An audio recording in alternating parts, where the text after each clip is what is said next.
地球係8大行星之中唯一被水所覆蓋嘅星球。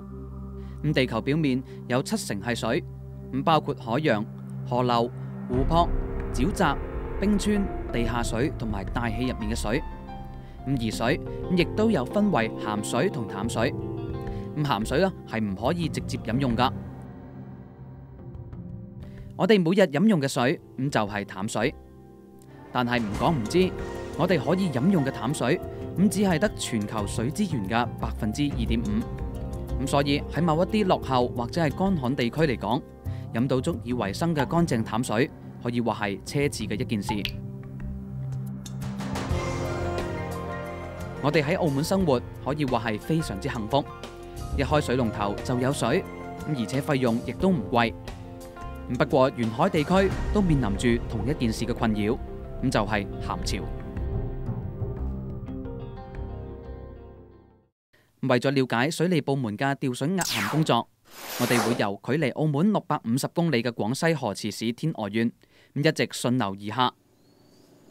第一站，我哋嚟到位於廣西西北部嘅龍灘水電站。龍灘係國內在建嘅僅次於長江三峽嘅特大型水電工程。主要作用有防洪、通航、發電、調水，係珠江嘅關鍵水庫。珠江水利委員會他們的這個指揮下，那麼充分發揮我們的這個大庫龍頭水庫的作用。那麼在汛期把這個水攔蓄下來，使這個洪水資源化。那麼在枯水期，那麼把水按照我們這個下游的需要，我們是每年執行我們珠江水利委員會的這個枯期調水令。那麼這個需要，那麼向下游放水，那麼改善我們下游的這個水質和這個抵禦這個鹹潮。那麼我們曾經在這個亞運會的時候，為了就是改善這個水質，我們執行了特殊調水令。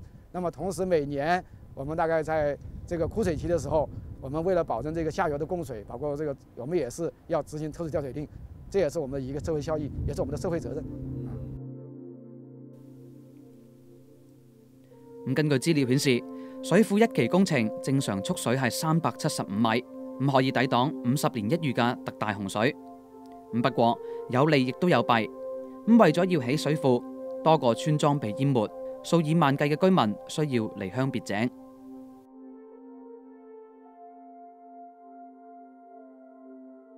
幾經辛苦，終於上到嚟一個壩頂呢度，望到咧兩邊嘅水位係爭好遠好遠，係講緊係幾十米水深啊爭。咁其實以前咧都會聽到話，點解會起水壩咧？點解要起咧？同埋又勞民又傷財。到我上到嚟咧，呢一刻我先感受到，即係以前就話夏季嗰陣時候，或者係叫做雨季來臨嘅時候咧，都會聽到話有啲咩村莊俾啲洪水啊淹浸咗。咁但係如果係起咗水壩嘅話，就會將一啲嘅水閘住，或者係喺旱季嘅時候拎翻啲水出嚟用。咁我覺得起水壩係應該係利遠多於弊嘅。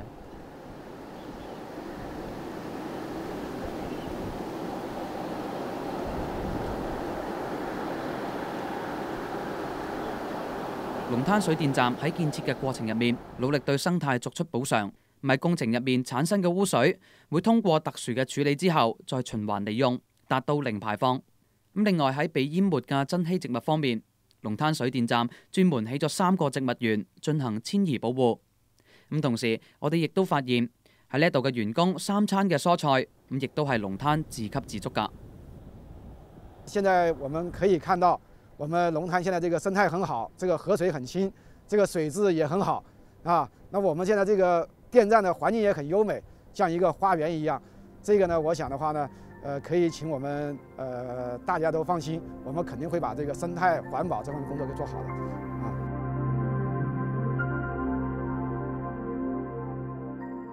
離開龍灘水電站之後，我哋順流而下，去到廣西中部桂平市。點解要嚟到呢度呢？唔好心急住，有專船可同大家慢慢講。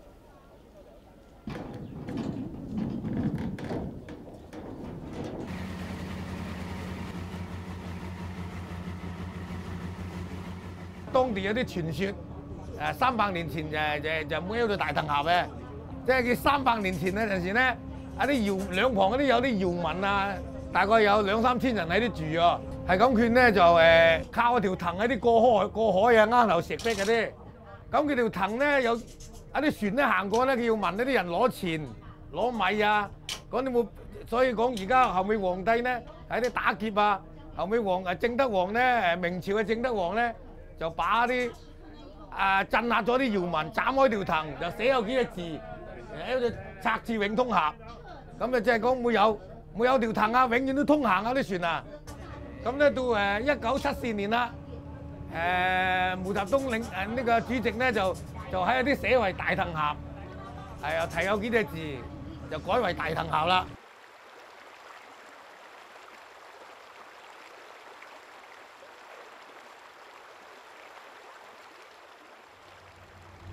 咁依家我身處嘅地方咧就係廣西嘅大藤峽。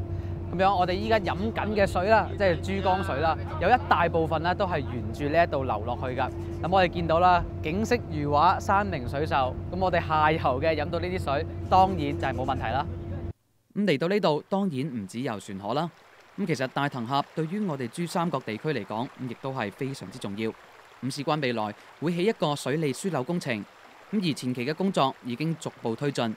咁總投資大約係250億人民幣。我哋澳門亦都按受益比例無償支援8億人民幣。咁大型嘅水利工程對澳門以至係整個珠三角地區嚟講，有啲乜嘢好處呢？它可以讓梧州達到100年一遇，讓廣州這個珠江三角洲地區達到了也是100年一遇以上的洪水。另外一個呢，就是能夠滿足整個的珠江三角洲這個供水。還有就每年這個鹹潮，如果這個地方沒有建設的時候，原來通過龍灘這個水庫去調節去壓鹹，龍灘到梧州大概要5天，然後再到珠江三角洲呢大概還有2天，總共有7天。那這個時間呢是遠遠達不到我們壓鹹這個任務，但是通過這個裏的壓鹹的話呢，會大概2天到2天半時間就可以達到了我們澳門。應該說這個是這個除了一個防洪，還有個壓鹹，這個絕對就可以考慮。咁之前講到，為咗建設龍灘水利樞紐，有數以萬計嘅原居民需要穿州過省遷移。咁大藤峽呢，遷移嘅問題又點樣解決呢？就安置來說，應該說相對簡單，沒有那麼複雜。搬遷的話呢，是就1萬4的人口，基本上都是往後靠安置，就不像三峽一樣，就從一個縣到另外一個縣，或者從外省都有。我們這裡不存在這個問題。咁喺節目開始嘅時候，曾經同大家講過，話沿海地區受到鹹潮嘅困擾。咁到底鹹潮又係啲咩嚟嘅呢？我哋飲咗會唔會影響我哋嘅健康呢？咁沿海地區一般都係用最靠近淡水河嘅地方嚟到抽取淡水。咁例如係澳門。咁喺正常嘅情況之下，我哋都會抽取到適合飲用嘅淡水。咁但係當河流嘅流量不足，或者係遇到天文現象嘅時候，就會令到海水倒灌。咁即係鹹水上溯到取水點嘅時候，我哋抽取上嚟嘅水，咁就係變鹹咗嘅淡水，或者係唔可以飲用嘅海水。咁呢一個現象就係我哋所講嘅鹹潮啦。水入面嘅鹽度過高，就會對人體造成影響。咁老人家同埋有高血壓、心臟病、糖尿病嘅患者，咁亦都不宜飲用。落雨嘅時候，水從雲中落到地上，咁再滲入地面嚟到滋養大地。咁水太多就會形成河流同湖泊。咁而河流將水帶翻到去大海，水喺海入面蒸發變做雲，然之後風又將雲吹到去陸地。咁呢一個過程就係我哋細細個所學嘅水循環啦。咁可能有人會問，咁既然水有循環，我哋又點解要擔心水呢？咁地球誕生咗45億年，咁點解今日先至會有缺水嘅問題存在呢？問題就出現喺人口不斷膨脹、污染、工業發展無間斷咁要用到淡水。咁所以就造成抽取地下水嘅速度快過地下水補充嘅速度。咁而有研究發現，製造一架車平均要消耗35萬公升嘅水。繼續同大家出發了解水資源。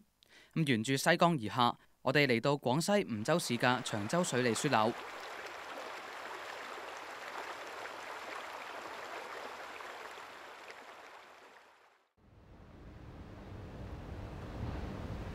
咁天地萬物嘅生活都離唔開水，但係要講到喺水入面生活嘅，就唔可以唔提海產啦。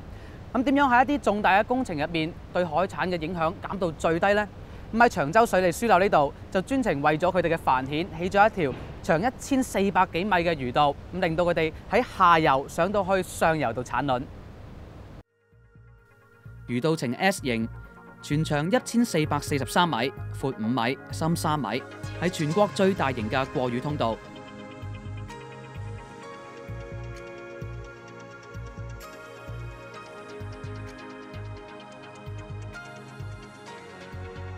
而喺上游嘅岸邊，因為魚類數量穩定，而吸引咗唔少嘅商家喺度開設店鋪。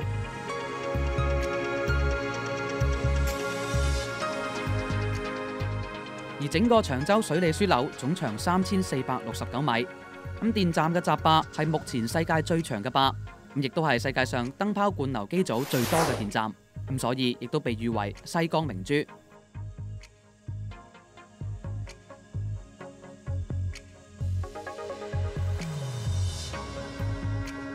上游呢一度泊咗好多嘅船隻，唔係因為呢一度位處廣西對外船運嘅咽喉位置。各位船主，你們好，歡迎來到長洲船廠。歸納力娛樂，歸納力娛樂，海灘。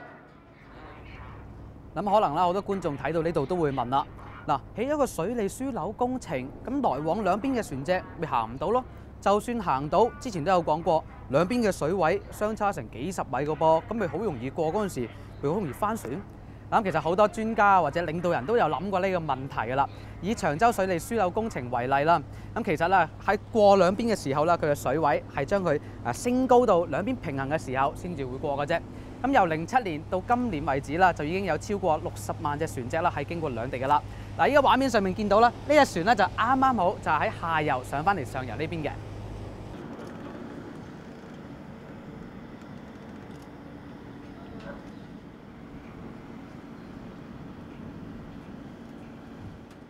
飛達663，飛達663，貴七 C 6698，貴七 C 6698。咁除咗水利之外，咁叫得做水電站，咁發電亦都係不可缺少嘅一環。咁長洲水電站係廣西桂東地區唯一大型嘅骨幹電源，唔單止可以為桂東發展提供咗充足嘅電力，咁同時亦都為廣東地區，即係西電東送主通道嘅主要支持電源點。咁不過，究竟水電站幾時先會排水呢？咁係咪一儲滿水就要排呢？咁定係下游唔夠水嘅時候先至要排呢？咁其實呢係要經過科學數字去換算㗎。咁同大家去到梧州水文站了解下。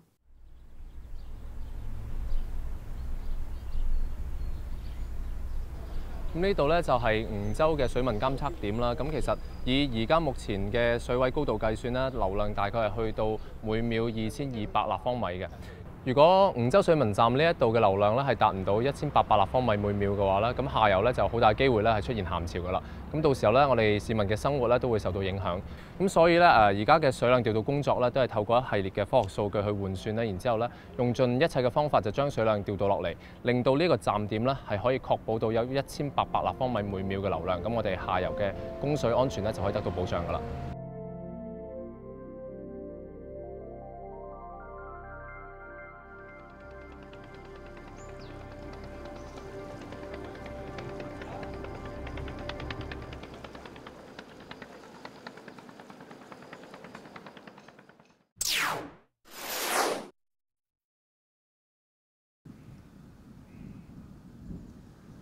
馬口水文站位於西江、北江三角洲河網區嘅頂端，係西江進入河網區之前必經嘅第一關，亦都係國家重點嘅監測站。咁有差唔多成100年嘅歷史。要做好下游防洪抗鹹工作，馬口水文站嘅監測資料可以話係非常之關鍵。跟住西江水，我哋順流而下，咁嚟到廣東省啦。咁馬口水文站可以話係全廣東省比較重要嘅一個水文監測站。點解咁講呢？轉頭大家去到高位，大家就一清二楚啦。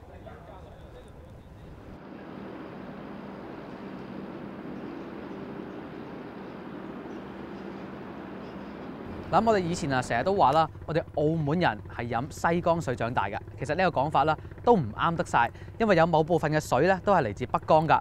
咁我哋身處呢個位置咧就叫做思賢滘，咁呢度啦就正好係西江同埋北江嘅交匯點啦。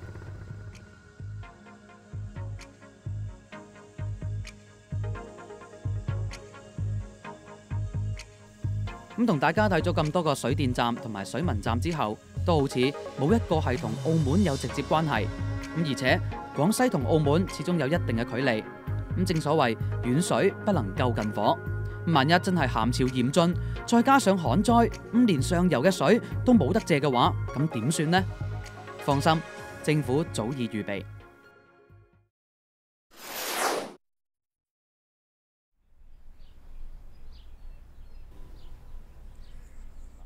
咁啊，呢個咧就係我哋嘅經常講嘅竹銀水庫啦。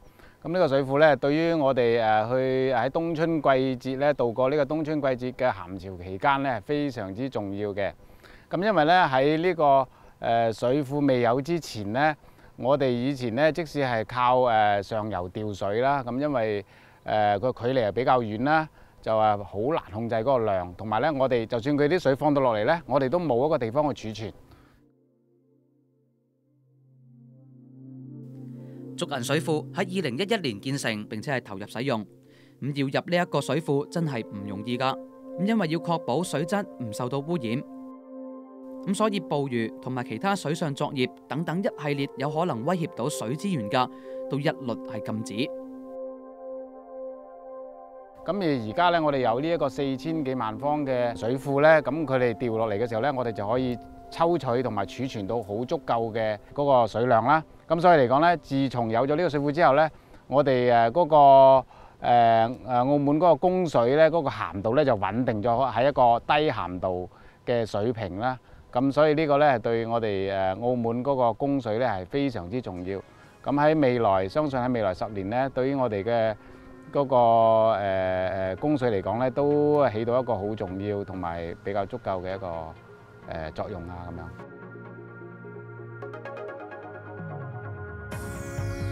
竹銀水庫容量達到4300萬立方米。咁因為特區政府以預付增幅水費嘅方式支援竹銀工程40%嘅費用，咁所以就可以用到40%嘅資源。咁現時澳門每日係用25萬立方米嘅水，咁我哋換算一下，竹銀水庫我哋可以用嘅水都夠我哋澳門用2個月。咁所以話啦，供水方面都尚算係穩定㗎。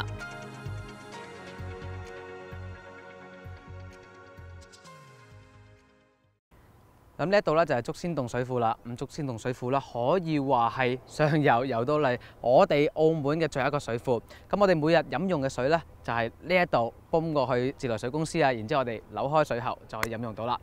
咁其實咧睇翻我哋今次嘅呢個旅程啦，我哋去到廣西嘅最西北邊嘅龍灘水利樞紐啦，到之後到嚟呢度啦，經過好多嘅譬如話水文站啊，建設咗嘅，以及係未建設嘅，有大騰峽水利樞紐啦。咁其實睇翻我哋啦，我哋可能好多嘅市民都話，其實水費依家唔算貴啦，咁有錢未用到咯，咁樣係咪應該話哦？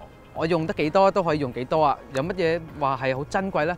其實睇翻我哋成個揾水嘅呢個過程啦，可以睇得出啦，好多嘅部門啦，或者好多嘅叫做係居民啦，當地嘅居民啦，都對呢個水資源啦係好珍惜嘅。